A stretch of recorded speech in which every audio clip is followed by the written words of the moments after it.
mararating ang tama, dapat ganitong kaaga. Umaarangkada na! Hatid ang pinakabago, pinaka-latest, mga flash reports, mga breaking news. Ngayon lang nangyari at kasalukuyang nangyayari. Halabango na! Arangkada Balita! Live na live sa DWIZ News Nationwide, DWIZ News TV at Aliw Channel 23. Naka-live din sa lahat ng DWIZ Digital Channels. Nakakahiya kapag di mo alam ang latest, di ba? Kaya makibalita na sa Arangkada Balita. Magandang Monday morning! Uy, nasa TV na pala. We're back! Good morning po. Ah, Ako po ay magandang prim and umaga po. proper today. Ay, wow. Very cutesy ang energy mo, ah. Yes po. Naku ha, hindi Ay, ka ikaw. pa paniwala yan ha. Kakabayad ko lang. Tigilan mo ako, Madam Kakabayad Dami. ko lang po ng mga bill. Nako po! Anong klaseng bill yan? Totoo po pala. Nangihina lang po talaga ako. Akala, Bill Gates ba yan? Sandali, akala ko yung bill na binayaran niya, bill squared. Bill Bill squared. It is. Ay, ngayon po ay araw ng panibagong linggo ng Monday, March 17, 2025. Silipin na natin ang mga balitang umaarangkada ngayong umaga. Arangkada Balita. Mga malalaki, mga pinag-uusapang mga balita. Arangkada Balita. Headlines. Ito na nga sa ulo ng mga balita ngayong Monday morning, mga pangalan na dawit sa questionable and confidential funds ng Office of the Vice President, nadagdagan pa. Arangkada Balita. Mayorya ng mga Pinoy wala pang kumpletong listahan ng Magic 12 para sa darating na halalan. Arangkada Balita. Department of Agriculture, pinag-aaralang bawasan ba ang MSRP sa kada kilo ng imported na bigas? Arangkada Balita. Balita sa ibayong dagat, 5 katao patay nang mahulog ang isang sasakyan sa bangin dyan po sa Pakistan. Arangkada Balita. Sa sports, Washington Wizards wagi sa laban kontra Denver Nuggets sa 79th regular season ng NBA. Arangkada Balita. Diwa Party List, kabilang daw sa nagsulong ng pagpapatayo ng Apex Hospitals para sa improvement ng Philippine Health Services. Alamin natin yan at kumpirmahin natin mamaya sa track record. Arangkada Balita. At sa ulo Ayun! ng ating balitang showbiz, nako, matapos kay Dominic Juanco, itong si Vice Ganda ay winarningan din ang publiko laban sa taong gumagamit ng kanyang pangalan. Arangkada Balita. At sa isa pang ulo, Ayan pa. Kiray Celis, itinangging nag-propose na ng kasal ang kanyang boyfriend. Hatid ang pinakabago, pinaka-latest, mga flash reports, mga breaking news. Ngayon lang nangyari at kasalukuyang nangyayari. Arangkada Balita. Nawala sa isip ko paring winner. Hindi pa muna kami nagpapakilala. 7 minuto na makalipas ang alas 5 ng morning. Nakikinig at nakatutok na kayo. Sumasa inyo at Tumas sa inyo rin. ang Arangkada Balita sa DWIZ at Aliw Channel 23 hanggang 6 in the morning. Kompleto kaming tatlo ngayon. Daryl Justin. Main Barreto. Virginal Anton! Arangkada Balita. 7 minutos makalipas ang alas 5 ng morning. Arangkada na tayo sa detalye ng mga balita. Arangkada Balita. Lumutang na ang mas marami pang pangalan sa questionable confidential funds ni Vice President Sara Duterte. Pagbubunyag ni House Deputy Majority Leader Paulo Ortega V, kabilang sa mga tumanggap sa sinasabing pondo sina Dodong Alcala, Dodong Bina, Dodong Bunal, Dodong Darong, Dodong Barok, puro Dodong to Jay Camote at Miggy Mango. Parang pangalan ng mga radio DJ itong Oo mga nga eh, nandito. kaya nga. Alam mo, ang dali-daling ang dami-daming pangalan. Talagang ano na lang Talagang parang nambubuhisit lang. Parang galing sa ano to, partner? Hindi pala talaga, nambubuhisit lang. Parang galing to sa randomizer. Parang ano may randomizer. Parang kahit nga randomizer, parang wala namang ganyan mga pangalan, ano? Hindi ba kailagay lang nila names with Dodong? O yun, Ay, ang nako. Dodong Barok ay ambot. Ayon po sa kongresista, ang pagkakaungkat sa mga nabanggit na pangalan ay lalo lamang nagpapatibay sa kaso laban sa pangalawang pangulo sa kanyang maling paggamit sa pondo ng bayan. Kung unaan niya ay may chichirya at cellphone, ngayon ay may prutas at kamote na. Ayun na, lumalawak na yung grocery items. Yung sample ng chichirya, tulad ni na Mary Grace Piatos, yung tulad ng cellphone, si Xiaomi 8. Wala ring record ng kapanganakan, kasal o kamatayan ng mga naturang pangalan batay sa datos ng Philippine Statistics Authority o PSA. Binigyan diin ng mambabatas na hindi lang ito kapabayaan ngunit maingat na planong paglustay ng pondo ng bayan gamit ang peking mga pangalan at liquidation. Arangkada Balita. Malamig naman ang naging sagot ni Vice President Sara Duterte matapos tanungin kung tatakbo ba ito sa pagka-presidente sa darating na 2028 elections. Tanong ng VP Sara kung may bansa pa ba tayo sa darating na 2028. Aniya, sa nararanasan ng bansa ngayon ay tila palubog na ng palubog ito. Sinagot ng Vice Presidente ang katanungan matapos ng pre-trial ng kanyang ama na si dating Pangulong Rodrigo Duterte sa International Criminal Court na nahaharap sa kasong crimes against humanity dahil sa pagpapatupad ng drug war campaign.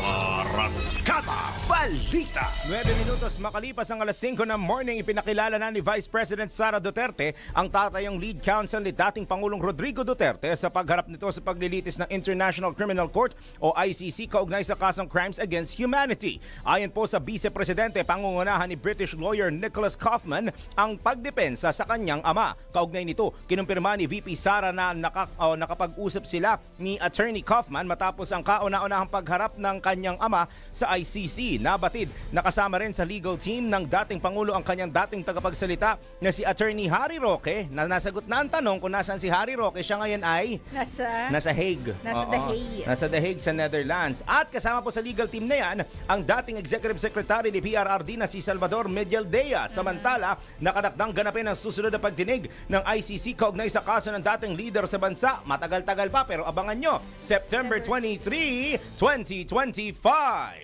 Arangkada Balita. Walang kawala, no? Ang tagal. Parang Ano ba ngayon? ilang buwan. Ang season 2 ay September pa, kumbaga, no? So ano sila? Nag-season finale na pala sila. Nag-finale na kami isang araw. Season break sila. Oo. March, April, May, Naka-season June, break. July. 6 months. Ang tagal, no? 6 months pa bago mangyaring Kaya susunod na nga, hearing. May petition pa kaya yan na, ano, na makauwi habang nagpi-prepare. Sa alam ko, partner, dun mangyayari yan sa unang hearing eh. Doon sa pinakauna. Kung papayagan siya. Kung papayagan siya, kasi pwede daw siya mag-request ng temporary parang Bail.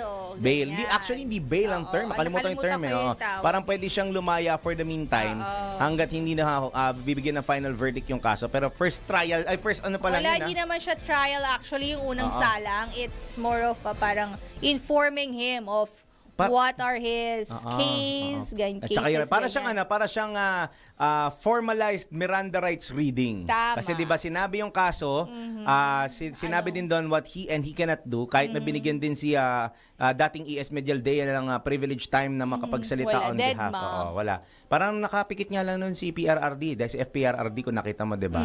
Nakikinig lang siya, nagninilay ata noon si dating Pangulong Duterte. Correct, Ayun. ganyan. So ambangan ang mga Season susunod na 2. season 2 ng Duterte series. Arangkada Balita. Samantalang mayorya ng mga Pinoy ang wala pang kumpletong listahan ng senatorial candidates para sa 2025 midterm elections. Sa resulta ng Pulse Asia Survey na ginawa noong February 20 hanggang 26, 38% pa lamang ng respondents ang may napiling 12 kandidato. Mababa po yan sa 50% noong Enero na nagsabing handa na ang kanilang listahan para sa senatorial slate. Sa naturang poll, 4% ang nagsabing mayroon silang 11 candidates. 8% ang may 10 pangalan ng candidates. Naglalaro rin sa 2 hanggang 8% ang may 1 hanggang 9 na senatorial bets. habang 8% ang wala pang napipiling kandidato para suportahan.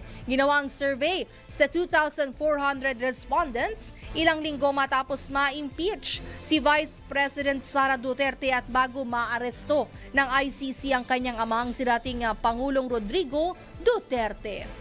Arangkada Balita. Ngayon naman sa usaping eleksyon, naitala ng election watchdog ang mahigit 100 election violations, mahigit isang buwan pa lamang na magsimula ang campaign period para sa senatorial candidates at party list groups. Sa initial report ng Kontradaya at Vote Report PH, karamihan sa mga reported violations ay may kaugnayan sa red tagging o ang pag-aakusa sa mga grupo at individual na sumasama ang mga ito sa komunista, gayon din ang illegal campaigning. Batay sa ulat, 63.8% ng halos 100 reports ang kumakatawan sa red tagging, habang 24.5% naman ang illegal campaigning. Kabilang sa mga paglabag ang paggamit sa deepfake para magpakalat ng disinformation at pagkakabit ng campaign materials sa mga puno. Tiniyak po ni COMELEC Chairman Attorney George Erwin Garcia na pag-aaralan nila ang mga naturang report at sinisigurong mapaparusahan ang mga kandidatong lalabag sa mga election laws at regulations. Arangkada Balita. Masingit ko lang may Aha. sunog. Oy, may sunog! Malapit po yan sa MRT Avenue, New Lower Bikutan sa Taguig City. May mukhang ongoing Alas Nako, 4 ingat. ay Oo, alas 4 ay nagkaroon ng sunog sa isang junk shop or warehouse dyan po tingnan sa kahabaan ng MRT Avenue sa New Lower Bikutan sa may Taguig. Tignan nyo nga kung may makikita kayong video dyan. Naku po. Ang Talagang aga, Lunes na Lunes. Yun ang bad trip. Lunes na Lunes, may bad news na bubungad sa inyo. Pero again, paalala po sa inyo na fire prevention man po ang Marso, bagamat sa heat index factor, magpapahapyaw na ako.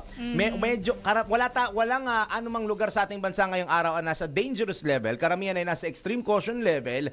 Heat index lang po iyon. Mas maganda at mas mainam pa rin po na ingatan at suriin ninyo maigi ang inyong mga tahanan at establishmento sa mga faulty wiring, yung mga kandila. Ayan. Aha. Yung mga, may naglalampara pa ba ngayon, partner, bukod sa probinsya? Siguro, meron pa rin dito sa Metro Manila yung kanilang mga altaran, no? Ay, oo. Yung mga oo. traditional na. Oo, yung mga gasol ninyo, double check ho ninyo. At yung mga dadaan dyan sa mga nabanggit na lugar, maghanap na po kayo ng alternatibong ruta dahil panigurado yung kalye na yan ay mapupuno ng mga bombero. Dahil malamang... Marami na. Rumiresponde na ngayon yung mga bombero. Ay, ingat po. Ingat tayo sa napakainit at napakadelikadong sunog! Arangkada Balita.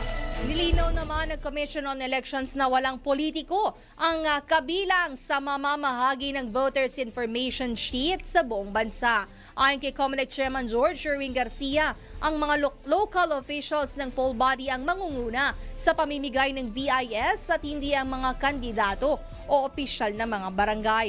Tiniyak ni Chairman Garcia na mahihirapan ang mga politiko na i-reproduce o i-photocopy ang VIS na kanilang inimprenta. Kaugnay nito, sinabi ng poll body chief na makakatanggap ng tig-iisang VIS ang bawat rehistradong botanteng Pilipino kung saan maaari itong gamitin bilang gabay sa pagboto. Arangkada Balita. 16 at kalahating minuto makalipas ang alas 5 ng morning, magsasagawa ng election observation mission ang European Union dito sa ating bansa sa darating na 2025 midterm elections. Ito ay matapos tanggapin ng EU High Representative at European Commission Vice President Kaja Kallas ang imbitasyon ng Commission on Elections o COMELEC. Pangungunahan ng miyembro ng European Parliament na si Marta Temido ang EOM na layong magbigay ng komprehensibo, independent at impartial na paghusga sa electoral process alinsunod sa international at regional standards. Ang nasabing kooperasyon ay magpapakita ng matibay na ugnayan ng EU at Pilipinas.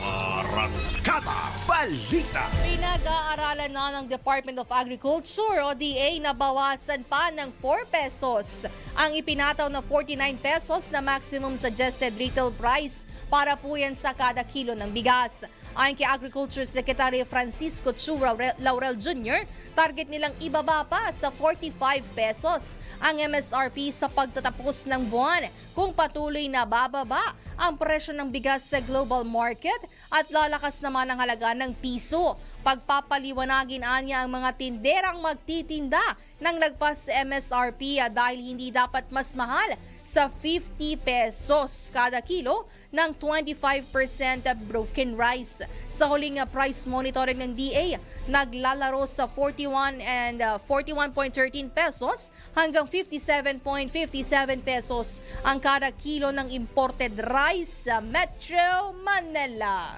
Arangkada Balita. So, 18, ayan, napindot ko na po. 18 minutos, makalipas ang alas 5 ng morning. Usaping bigas pa rin po tayo, nagresulta. Nag-good morning kasi si Gia Rafael, nakamonitor daw. Gia! Pasok ka na. Maganda yan, ikaw na dito. Isang patikim yan, Gia Rafael. Message pa more. Sabi niya, sir, ito na po yung track record. Biglang ganun din. Nagpatrabaho pa rin. Sa usaping bigas pa rin ho tayo, nagresulta sa pagbaba ng 15 pesos kada kilo ang pagpapatupad ng maximum suggested retail price sa mga imported na bigas. Ayon kay Agriculture Secretary Francisco Teolarel Jr., bago ipatupad ng kanilang ahensya ang MSRP sa imported rice, ibinibenta ito na may 5% broken grains na nagkakalagang 64 pesos kada kilo. Dagdag pa ni Secretary Teolarel, nagsimula ang MSRP ng imported rice sa 58 pesos kada kilo hanggang sa bumaba ito sa 49 pesos kada kilo. Kinilalaan niya ng Philippine Statistics Authority o PSA, isang crucial factor ang MSRP upang maipababa ang presyo ng bigas at makatulong sa pagbaba ng inflation. Binigyang diin pa ng kalihim na maaari pa itong bumaba bago matapos ang Marso sakaling magpatuloy pa ang pagbaba ng bigas sa pandaigdigang merkado. Tiniyak naman ni Secretary Teolarel na hindi makakaapekto ang pagbaba ng presyo ng bigas at mababang taripa ng 30 billion pesos annual budget na nakalaan sa Rice Competitiveness Enhancement Fund na sumusuporta sa mga local rice farmers na nasa ilalim ng inamyendahang Rice Tarification Law. Arangkada Balita. Nanawagan ng mga magsasaka ng suporta mula sa gobyerno matapos ang ginawang pag-aangkat ng pamahalaan sa gulay. Patuloy ang hinaing ng mga apektadong magsasaka dahil sa pagkalugi ng mga ito sa bumababang presyo ng sibuyas at kamatis. Una nang hindi sumang-ayon ang mga magsasaka sa importasyon ng nasabing produkto dahil sa pagsisimula ng anihan para sa sibuyas. Tinatayang pumalo sa 80 piso hanggang 110 piso ang kada kilo ng puting sibuyas. Subalit dahil sa pag-aangkat ngayong anihan ay nasa 30 piso hanggang 33 piso lamang ito na pinakamababang presyo para sa mga magsasaka. Matatanda ang inaprubahan ng Department of Agriculture ang pag-aangkat ng libo-libong metrikong tonelada ng sibuyas mula China, Indonesia at India. Arangkada Balita. 20 minutos makalipas ang 5 in the morning. Ganda ng ngiti ko, no? Alam niyo na kung bakit sa ating track record ang... Ano? Wala. Kala ko sound na naman. Hindi, iba sound. Ang... Ayun, no? 1, 4. Tayo. I love you, Wiwa. Ay, wala pa pala si Wiwa. Diwa pala. Diwa Wala pa Party si List. Wiwa. Salamat sa pagkumpleto ng morning ko, paring Rener. Kabilang daw ang Diwa Party List na nagsulong ng pagpapatayo ng Apex Hospitals. Ano ba sinasabi mo? Para sa improvement ng Philippine Health Services. Alamin natin yan sa isa na namang Siyasa Presents DWIC Track Record Report. Sa dami ng mga nagkakasakit sa panahon ngayon at mga nauusong sakit, handa ba ang Pilipinas na mag-cater ng maraming mga pasyente na may iba't ibang cases? O kaya naman, mayroon bang gumagawa ng paraan para maging handa ang Pilipinas dito? Talaga bang may nagawa na siya sa bayan? Alamin, iboto ang tama, itama ang boto. Siyasa presents DWIZ Track Record. Ayon sa aming patuloy na pagsisiyasat, kabilang si Diwa Party List Representative Michael Edgar Aglipay sa mga nagsulong ng House Bill 1650 o ang Apex Hospitals Act na naglalayong mas pagbutihin ang healthcare services na maihahain sa mga Pilipino sa pamamagitan ng pagpapatayo ng mga bagong Apex Hospitals at pag-iimplementa ng mga pagbabago sa mga established ng nasabing uri ng ospital. Ang mga Apex Hospitals ay tinuturing na end-referral hospitals o yung mga nag-o-offer ng iba't ibang specialized services. Target nito ang mga regional hospital na mayroong hanggang 500 kama at kinikilala ng Department of Health bilang isang Apex Hospital. Nakasaad sa panukala na dadaan sa modernization program ang mga tinutukoy na ospital upang palawigin pa ang mga facilities at services na i-offer ng mga ito katulad ng isolation facilities, blood station, dialysis facility at marami pang iba. Sisiguraduhin din na mayroon itong kakayahan na tumugon sa lahat ng uri ng sakit at kaso sa pamagitan ng pagdadagdag ng services at pagkakaroon ng trained medical staff. Ang panukalang batas na ito ay isang hakbang upang siguruhin na mayroong maayos na ospital na may kakayahan at malalampasan pa ang pangangailangan ng bawat Pilipino pagdating sa usaping medikal. At iyan ang track record ng Diwa Party List. Para sa Siyasat Presents DWIZ Track Record, ako si Gia Rafael, nagbabalita ng tama, naglilingkod ng tama. Ngayong alam mo na gawa na ng listahan ng iboboto mo. Iboto ang tama. Itama ang boto. Siyasa presents DWIZ Track Record. I-message mo na kami sa aming Facebook, TikTok, or YouTube kung kaninong track record ang gusto mong ipacheck. Arangkada Balita. At ito na nga sa unang Eto na nga. unang ulo. Ulo! Ready na ba kayo? Ready na! Vice Ganda, winarning nga ng publiko laban sa taong gumagamit ng kanyang pangalan. Uy, gamitan na talaga ito, no? Naku po. Usong-uso ang user-friendly. Gamitan everywhere. Sinabi mo pa. Alamin natin ang unang ulo Ayan ng na. balitang showbiz ni Anton. Ready ka na bang makichismis? Ready ka na bang malaman kung ano ang latest sa Arangkada Balita Showbiz Spotted? Ready na kami! Ito na! Parang kulang na lang magtinda eh. Pwede pala sa palengke. Nako, mag-ingat-ingat talaga. Kanina ibinalita natin si Dominic Juanco na may nanghahak ng kanyang o may gumagamit rather ng kanyang pangalan Ito, si Vice Ganda, ganun din. Ginagamit din daw ang kanyang pangalan para makapanloko itong mga scammer na ito. Nako po. Ayon dito kaya nagbigay nga ng warning itong si Vice sa publiko kaugnay sa mga scammer Ay, na nako. gumagamit ang kanyang mga lumang video mula sa YouTube at Facebook para lamang makapanloko ng kanilang kapwa. Ay, nako. Nako. Mga hindi lumaban ng patas, no? Exactly. Correct. Gusto ng mga easy money. Tama. Ayan. Ay, dito kay Vice, naku, wag na ko yung magpapaloko.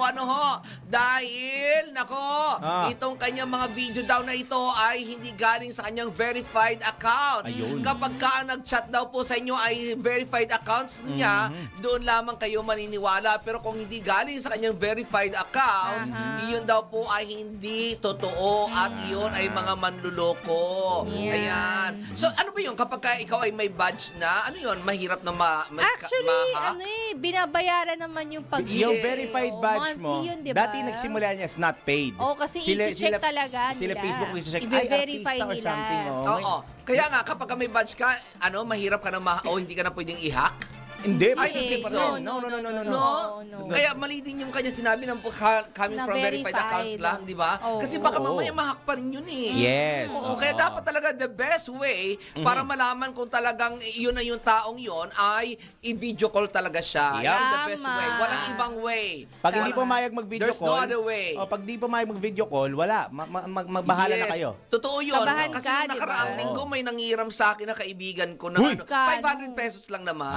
O sa akin naman walang problema. Kaya lang sabi ko, baka mamaya maling tao mabigyan ko. So Oo. nakikipag ako, 3 beses ko siyang sinabi na makipag-video call sa akin. Wala na siyang, hindi siya sumasagot. Masagot. Oo. Kaya alam ko, tapos sinabi sa akin nung naggumawa ng bagong account at doon ko nalaman na nahack nga yung Nahack kanyang na. account. Oo. So ayon pa dito kay Vice meron may lumabas kasi din na quote card na nakalagay na di umano ay sinabi ni Vice na so yung may mga sinabi siya tungkol kay Duterte na kung hindi dahil kay Duterte, ay dahil daw sa administrasyon ni Pangulong Duterte, kung kaya't napakarami daw mga nagbagong buhay ng mga adik, Oo. gumanda daw ang buhay ng mga Pilipino, at kung ano-ano pa. At kung hindi raw si Duterte ang namuno noong ang presidente noong pandemya, ay mas marami pa ang namatay ng mga Pilipino dahil sa di umano ay ginamit itong ang pera ay ibinulsa lamang nito. Ayon dito kay Vice Ganda, it's a fake news. Sabi niya ganun, although maganda naman daw ang mga nasabi, pero wala raw siyang ganong klaseng na statement na statement. ginawa at inilabas. Sabi niya ganon. Kaya sabi niya, matutong mag-verify kung totoo o hindi. Naku, ang dami ngayon. Oo, laganap na Pati mga laganap. video. Sobra, no? Oo. Dahil nagtatrabaho ang mga Nakakaloka, di ba? Warriors. Yes, nagtatrabaho, totoo yun, nagtatrabaho ang mga warriors. Talagang malalaman mo na kami dito, wala kami pinapanigan Kaya lamang, ang hindi namin pinapanigan dito lamang ay ang fake Fake news. news. Oo, tama. Kung inyong papansinin lahat ng video na lumabas, iba-iba ang video, pero iisa ang boses, Oo. ang sigaw. Tama. Oo, so isa lamang ang pinanggalingan ng sigaw at inilapat ito sa iba't ibang video. Pati yung video ng fun run, nakakaloka. Ay, talaga ba? Oo, nilapatan ng Hindi ko pa napanood yan. Kaloka. Oo, hindi mo napanood yun? Hindi pa. Fun run, alam mo naman pag fun run, hindi naman lahat nagtatakbuhan yan, di ba? Oo, correct. Kaya nga siya fun run daw eh. Dapat, yung may nagsasabi, ang fun run, ang dahilan niya para magkaroon ka ng fun, hindi lang basta run ng run. Yes, oo.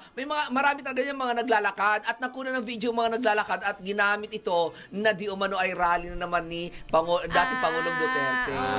Okay. Oo. I'm sure na hindi magugustuhan ni Pangulong Duterte kapag nalaman niya Oo na naman. nagpapakalat ng fake news Exactly. na pabor sa kanya. Ayaw niya ng ganyan Naman, eh. Di ba? Oo. Kaya dapat mag-ingat po talaga. Yun din ang panawagan ni Vice Ganda. Pag may nag-chat sa inyo, i-shoutout daw Anton Malaki Gia Rafael. Nakamonitor Ay, naku, ngayon. talaga ba? Sino si Gia Rafael? Pag yan ba nag-chat sa'yo, bibigyan mo? Yung si yung oo. Nakabigyan ko ng fake news niyan.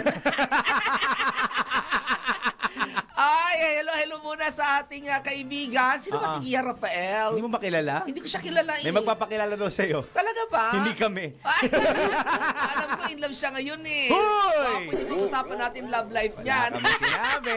Yan ang Blind Monetize Ang kulit Showbiz mo, Palitan sa inyong dalawa. Maraming salamat kay Mr. and Miss Fiestas Pilipinas na si Anton. Anton! Diyan, pakita mo nga ulit. Yung tanang damit ni Anton nyo yun, pang Fiestas Pilipinas. Pakita mo dyan. Ayan. Di ba, pang Fiestas Pilipinas. Ayan, full screen pa. May maskara. What's up, people? Mabuhay. Yes. Mini miss you. Mini, miss you. Ayun. Sadali, sabi ni paring Miner, asan yan? Napapanood ba ako ni Yusek? Music. Si Yusek Bet? Oo, nakamonitor si Yusek Bet. Yusek Bet, ayun, tingnan mo aking napaka-fiesta. Kasi di ba, start ng January ang fiesta sa Yeah. Pilipinas, no? Kaya ang daming foreigner ngayon. Oo, sa Pilipinas. Sige, tuloy mo yan. May kabig doon. Hinihintay niya ka. Bigay mo na sa kanya bago ako mag-time check. Oo. Paano na kayo? Babay na muna. Salamat, Anton. Ayaw pa! Mamaya. Maraming foreigner. Gusto mo malaman? Oo. Oras! Yahoy! Oy, sakto! Alas 5:31 ng morning! Babalikan ko Time yun. check was brought to you by Bingo Plus. Download Bingo Plus app now in Google Play and App Store for a chance to win up to 312 million pesos jackpot prize. Visit bingoplus.com to learn more. With Bingo Plus, bingo sa saya, plus sa panalo. Arangkada Balita. Hatid ang pinakabago, pinaka-latest mga flash reports, mga breaking news. Ngayon lang nangyari at kasalukuyang nangyayari. Arangkada Balita. Nasa ikalawang bahagi na po tayo ng Arangkada Balita sa oras na alas 5:34 na morning. Nakapila na sila, kaya tanggap na tayo na sunod-sunod na mga report. Inflation maaaring bumagal sa patuloy na pagbaba ng presyo ng langis. Detalye mula kay Patrol 19, Sally Ortega Bueno. Maaring makapagpabagal sa inflation, makapagbababa sa energy cost at makapagpataas sa panggastos ng mga ordinaryong consumer ang patuloy na pagbaba ng presyo ng produktong petrolyo. Itinayag ni Senator Sherwin Gatchalian sa patuloy nga na pagbaba ng presyo ng langis.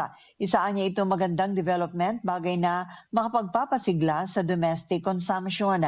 Pero ayon kay Gatchalian, dapat na maging maingat ang gobyerno sa pabago-bago o walang katiyakan takbo ng presyo ng langis dahil maaari itong magpalala sa kawalang katiyakan sa takbo ng pandaigdigang ekonomiya o global economy. Maaari niya itong maging daan para mabawasan ang investment at bumagal ang paglago ng ating ekonomiya. Mahalagaan niyang palakasin at suportahan natin ang ating lokal na ekonomiya para patuloy na makalika ng mga trabaho at maihahon sa kahirapan ang ating mga kababayan kahit ano pa man ang kaganapan sa labas ng bansa. Ito sa Patrol 19, Celly Ortega Bueno para sa impilang metodong lakas sa DWIC. Nagbabalita ng tama, naglilingkod ng tama. Arangkada Balita. Isa pang patrol report. COMELEC isasalang sa investigasyon ng napaulat na red tagging at iba pang paglabag sa election campaign. Alamin natin ang detalye mula kay Patrol 5, Aya Yupangko. Iimbestigahan ng Commission on Elections o COMELEC yung mga napaulat na campaign violations gaya ng red tagging, paggamit ng deepfake at illegal campaigning.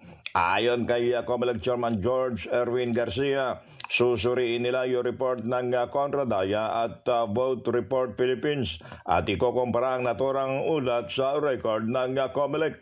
Tiniyak ni Garcia na kaisa ng mga advocacy group ang COMELEC sa paglaban sa lahat ng discriminatory acts sa panahon ng halalan at mananagot ang lahat ng lumabag sa mga panuntunan o campaign rules. Sa report ng Vote Report Philippines, nakakalap ng red tagging and illegal campaigning gamit ang deepfakes sa pagpapakalat ng maling impormasyon. Tinukoy yung mga biktima ng red tagging ay yung mga progressive senatorial at party list candidates. Samantala, ngayong araw ang COMELEC sa panguna ni Chairman Garcia kasama yung mga commissioners nito, Chief ng Philippine National Police na si General Romel Francisco Marbil ay magsasagawa ng candidates forum at signing ng Peace Covenant sa 6th Infantry Kampilan Division ng Philippine Army sa Camp Brigadier General Gonzalo Yongco, Awang Dato Odin, Sinsoat, Maguindanao del Norte.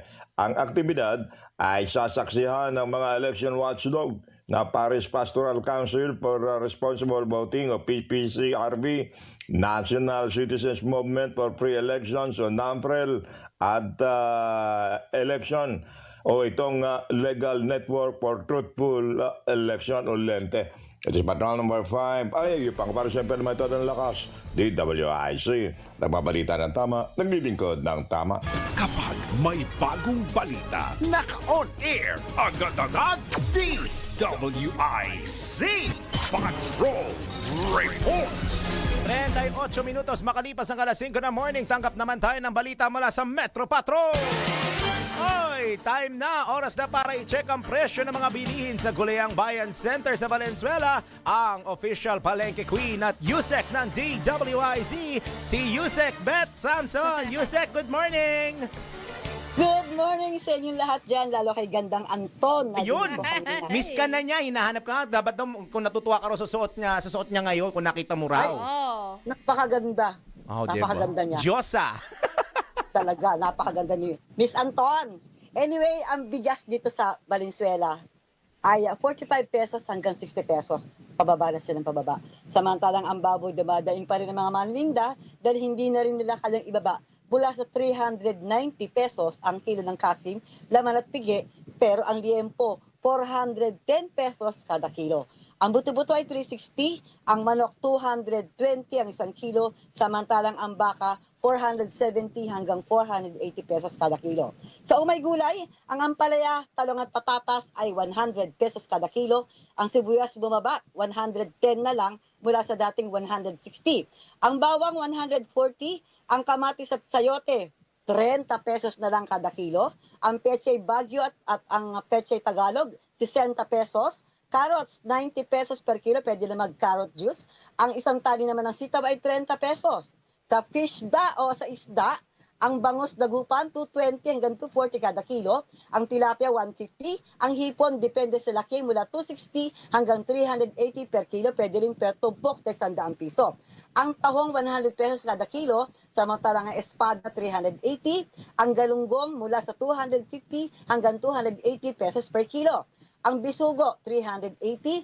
Ang asuhos, 300 pesos. At ang maya-maya, mula sa ulo ay 200 at ang laman ay 320. Ayan, ako pa rin ang palaging ng DWIZ. Metro Patrol Beth Samson, nagbabalik ka ng tama, nagliligod ng tama at syempre, mamamalengke tayo ng tama.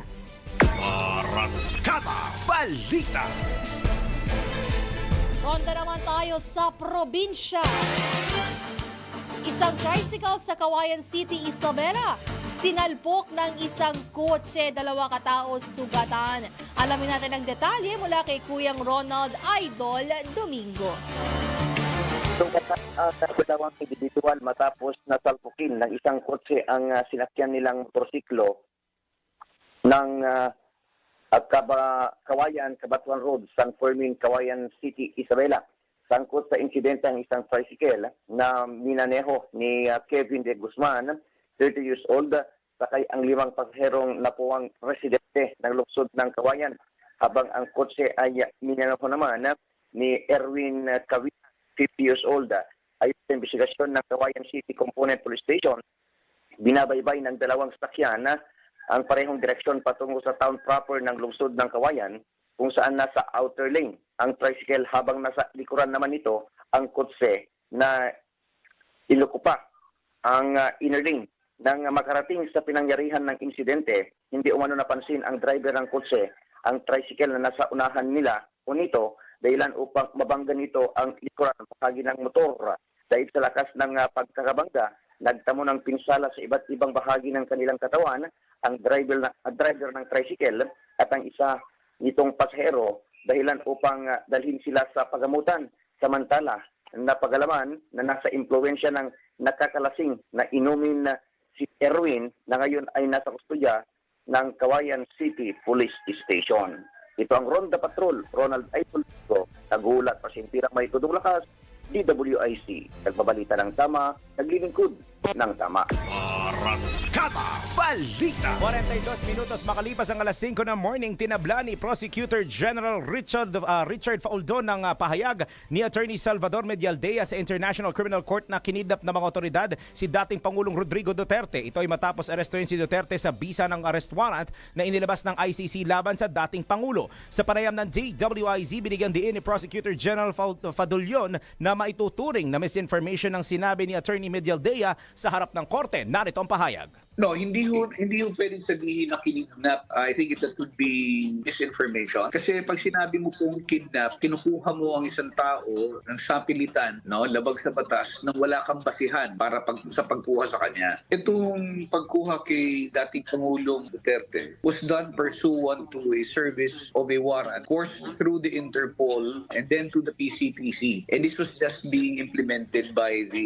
Philippine National Police. Kaugnay nito, pinasinungalingan din ni Prosecutor General Fadulion ang iginiit ni Senator Bongo na hindi pinayagan si Duterte na makipagkita sa mga doktor nito noong siya ay arestuhin. It is again a lie to say that he was not allowed to see his doctors or to see doctors for that matter. In fact, the moment that he arrived in Villamor, he was allowed visits from his doctors. Pina-examine po siya. Meron din pong mga doktor from the PNP who were there, pero ayaw po niyang magpa-examine dito sa mga doktor ng Philippine National Police. So hinayaan po siya na ma-examine ng kanyang mga doktor na bumisita sa kanya. Yan po ang tinig ni Prosecutor General Richard Fadulion sa panayam ng DWIZ. Barangkada Balita. Sa ibang balita, kumpiyansa si dating Senador Antonio Trillanes IV na hindi makikialam ang law enforcement agencies, sa partikular ang PNP, sa tensyon sa politika sa bansa.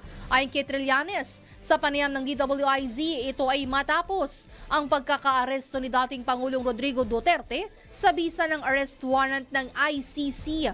Kaugnay nito, sinabi ng dating senador na tiwala siyang patuloy nang mare-recover ng pulisya ang magandang imahe nito sa taong bayan. Pakinggan natin ang kanyang pahayag. So far sa nakita po natin, very professional. Kumpara nung panahon po ni Duterte na talagang sila mismo yung pumapatay sa mga supposed to be pinoproteksyonan nila ng mga ordinaryong Pilipino. Tapos sirang-sira ang imahe ng PNP nung panahon ni Duterte. Pero ngayon ho, nakita nyo, very professional yung pagkandak nila General Marbil at General Torre nung proseso. At parang redemption po ito sa Philippine National Police. Mare-recover nila at na-recover na nila ang magandang imahe para sa PNP.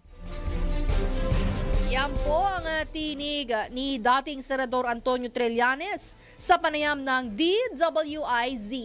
Arangkada Balita. 15 minutos bago mag 6 in the morning, ronda ulit tayo sa probinsya. LGU Kabagan Isabela nakatanggap ng donasyon mula LGU ng General Santos City. Nagbabalik si Kuyang Ronald Idol Domingo. Nakatanggap pinansyal mula sa lokal na pamahalaan ng General Santos City ang local government unit ng Kabagan. Ang nabanggit na tulong pinansyal ay upang magamit sa patuloy na pagbangon ng bayan ng Kabagan sa matinding pinsala idinulot ng bagyong Ophel at Pepito. Nagpapasalamat naman sina Kabagan Mayor Atty. Christopher Mamawag at Vice Mayor Lovier Masigan sa pinakitang suporto ng LGU Jensan na pinamumunuan ni Mayor Lorely Ronimo Pacquiao sa recovery at rehabilitation efforts ng bayan.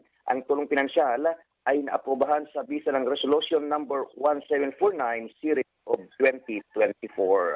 Ito ang Ronda Patrol, Ronald Idol Domingo, nag-uulat sa Simpilang May Tunong Lakas, DWIC. Nagbabalita ng tama, naglilingkod ng tama. Arangkada Balita. Iba pang mga balita sa pagbabalik ng Arangkada Balita. Philippine Standard Time.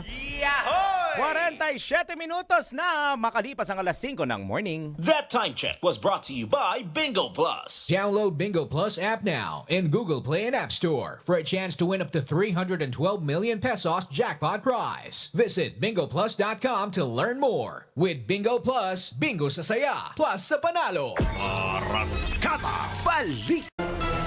Hatid ang pinakabago, pinaka-latest, mga flash reports, mga breaking news. Ngayon lang nangyari at kasalukuyang nangyayari. Arangkada Balita. Nagbabalik po ang Arangkada Balita, isang magandang balita. Ay! Good morning, good morning. Yan. Kasado na bukas ang panibagong tapyas presyo sa mga produktong petrolyo ayon sa Department of Energy Oil Industry Management Bureau. Posibleng bumaba ng hanggang 20 centavos ang presyo ng kada litro ng gasolina habang inaasahan naman ng 20 hanggang 40 centavos na bawas sa kada litro ng diesel. Maaari namang sumadsad sa 40 hanggang 60 centavos ang presyo ng kada litro ng kerosene. Karaniwang inaanunsyo ng mga kumpanya ng langis ang opisyal na price adjustments tuwing Lunes at ipinatutupad tuwing araw ng Martes. Arangkada Balita. 9 na minuto bago mag 6 in the morning, tinapatan ni dating Senador Antonio Trillanes IV na mga haka-hakang dumarami na naman ang mga drug syndicates matapos ang termino ni dating Pangulong Rodrigo Duterte. Sa panayam ng DWIZ, sinabi ni Trillanes na fake news ang nasabing naratibo. Binigyang diin ng dating mambabatas na mas maraming droga ang pumapasok sa bansa noong nakaraang administrasyon. Narito ang pahayag. Yan po yung kanilang fake news, yan yung kanilang naratibo para babalik na rin nila, i-gaslight nila yung sitwasyon. Pero ito pa papaalala ko sa kanila. Nung panahon ni Duterte, toneladang droga ang pinapasok sa kosto. Na ang nagpapasok, sila Pulong, sila Michael Yang, Duterte, protektado niya. Lahat yon. Yan ang mga pangyayari. Para naman tayo nakakalimot eh. Kaya nga sinasabi natin dito, this is a battle of narratives. Kailangan palaging ipinapaalala nung Marcos administration yung mga totoong nangyari nun. Samantala, itinanggi rin ni Trillanes ang pahayag ni Senador Ronald Bato de la Rosa na betrayal to the max ang pag-aresto kay Duterte. Si naman yung nagpahuli sa airport, di ba? Si Duterte. Paano anong gagawin ng mga pulis? Alam na nga nila na may warrant of arrest. Sinabihan lang sila ng mga tao nila na fake news daw yung warrant of arrest. Naniwala sila sa sarili nilang fake news. Umuwi siya ngayon. Anong gagawin? Andito na sila sa airport. Sinabing may warrant. Pumasok ka. Di huli ka. Anong gagawin? Di ba? Paano naging betrayal po yun? Yan po ang tinig ni dating Senador Antonio Trillanes IV sa pareham ng DWIZ. Arangkada Balita. Mga balitang dapat alam mo kahit sa labas ng bansa. DWIZ. Balita sa ibang bansa. Balita tayo sa ibayong dagat, patay ang 5 katao matapos mahulog ang sinasakyan sa isang bangin sa Pakistan. Batay sa inisyal na investigasyon ng mga otoridad, may sakay na 15 pasahero ang nasabing sasakyan, kung saan 3 dito ang naitalang sugatan. Ayon sa mga otoridad, nawalan ng kontrol ang driver sa sasakyan nang mahulog ito sa bangin. Arangkada Balita sa mundo ng palakasan. Ang latest malalaman sa DWIZ Sports News. Wagi ang Washington Wizards sa laban nito kontra Denver Nuggets sa score na 126-123 sa nagpapatuloy na 79th regular season ng NBA. Aba, malapit na mag-playoffs ng NBA. Abangan niyo yan, ha? Yes, by April mag-playoffs na sila. Uy. Pinangunahan ni Alex Sarr ang koponan sa career high score nito na 34 points, 6 rebounds at 5 assists. Sinundan naman ito ni Jordan Poole at Keyshawn, kakaiba spelling nga, Keyshawn George na may tig 19 points. Arangkada Balita. Ready na ba kayo? Ay, ready na ba? Ano ba Para yan? sa huling ulo Ay! ng showbiz ngayong umaga, Kiray Celis itinangging nag-propose na ng kasalang kanyang boyfriend. Wala pa daw, ha? Huwag yung pangunahan, baka maudlot. Alamin natin ang balitang showbiz ni Anton. Ready ka na bang makichismis? Ready ka na bang malaman kung ano ang latest sa Arangkada Balita Showbiz Spotted? Ready na kami! Ay, ito na! Ayan na nga. Oy, hi ito daw na sabi ni nga. Yusek Bet. Sino? Si Yusek Bet. Yusek Bet! Ah. Nako, puro ka ganyan. Hindi ka nagpapadala dito na mga kain namin. Yan! Ayan na nga. Puro ka ganyan. Ayan na nga. Eto na nga. Kahit man lang sana sinigang sa miso na na Uy. bangus belly. O, di ba ang sarap? Oo. Na-imagine ko pa lang. Mama Bet natatakam ha, ako. hindi lang ikaw ang masarap. Hoy! Ang bangus belly. Hoy, hoy, hoy, hoy, hoy! Okay, showbiz. Ang ganyan, ha? Mama Bet, ano na? Ay, alam nyo, hindi yan manhid si Mama Bet. Oo. Bukas na bukas mapapadala yan. Oo. Tama. Oo, pero hingan ka ng pera niya pambili. Ay, Pamalengke. mali. Ang pamalengke hinihingi sa pasada balita, hindi sa rangkada balita. Sala sa ispala na. Okay, ito na. Nako, itinanggi nga nito, walang proposal na nagaganap pa. Ito ang kinumpirma nitong si Kiray Celis. Dito, tungkol sa nasabing balita na di umano ay nag-propose na sa kanya ang kanyang boyfriend na si Stefan na napakagwapo. Ano, crush na crush ko talaga ang boyfriend nito ni Kiray. Kiray, Oo, kaya magpapaano ako eh. Ano? Ano yung pagpagawa ng Botox? Hindi, bagong mukha. Tapos gagayahin ko Plastic mukha ni surgery. Kiray. Plastic surgery. Ayun, Gagayahin ko mukha ni Kiray. Kasi so much in love sa kanya yung kanyang boyfriend. Sure ka ba? Oo, sure ako doon. Kasi sinabi, unang araw pa lamang, nung may interview ito nung unang interview dito years ago, nitong si Boy Abunda. Sinabi talaga nitong si Stefan na gusto niya talagang pakasalan itong si Kiray. Matagal na kasi niya kilala si Kiray dahil itong si Kiray, ito si Stefan at saka si yung kapatid na lalaki ni Kiray ay mag-best friend.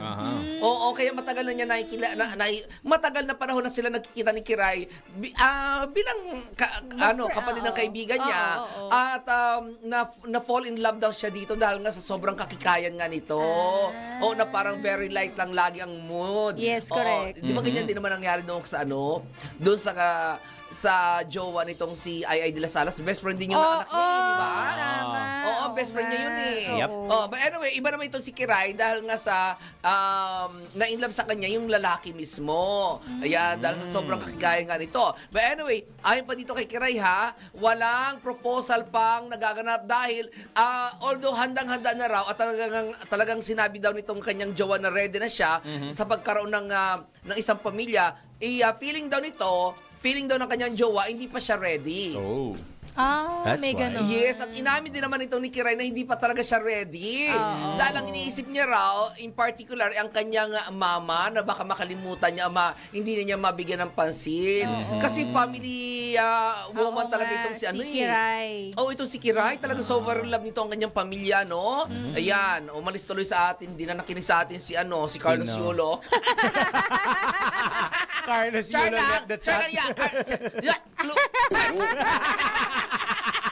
Sure lang, Chloe, ha? Nag-left the radio. Tingnan mo, mamaya may comment na si Senyora. Ang nakatag si Atty. Tony. Chloe, joke lang yun. Sis, Okay. good luck. Ayan. Anyway, sinabi nito ni Kireno na talagang hindi pa talaga siya handa at feeling niya raw, ngayon pa lamang siya nagdadalaga. Kaya ini-enjoy pa rin daw niya. Di ba? Super sweet nga na dalawang ito eh. Wow. Oo. That's Pero nice. inamin ni Kireno na pinipressure niya itong si Stefan na gusto niya ganitong klaseng sing-sing at gusto niya yung super mahal. Oh. Oo. Wow.